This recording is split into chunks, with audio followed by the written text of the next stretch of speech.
हाय, माझं नाव आदित्य. आज वीकेंड होता, सो मी आणि पूजानी डिनर डेटला जायचा प्लॅन केला. आणि मग जाता जाता इतकी ट्रॅफिक लागली, इतका वेळ चालला होता की असं वाटलं आता गाडीतच डिनर करावं लागतं काय. कसंबसं आम्ही पोचलो त्या रेस्टॉरंटला, ज्याचं नाव होतं सॅसी स्पून.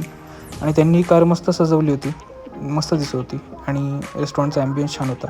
मग आम्ही हे एक स्टार्टर मागवलं, ज्याचं नाव होतं लोडेड नाचोज विथ रिफ्राईड बीन्स, असं बरंच काही मोठं नाव होतं. चांगलं होतं टेस्टला, पापडी चाटच वाटत होतं. आणि मग पूजाने हे वॉटरमेलन मॉकटेल मागवलं होतं, तिला आवडलं होतं, मला पण आवडलं. छान होतं, मसालेदार होतं जरा. आणि मग पूजाला असंच एक घास भरवायला हात पुढे गेला तर ती एकदम सरप्राईज झाली की आदित्य आज कुठून एवढा रोमॅन्टिक झाला आहे. मग आम्ही हे टोफू पॉपर्स मागवले, जे मला बिलकुल नाही आवडले आणि पूजालाही नाही आवडले. चटणी पण एवढी खास नव्हती, सो नाही आवडलं. It's big no no.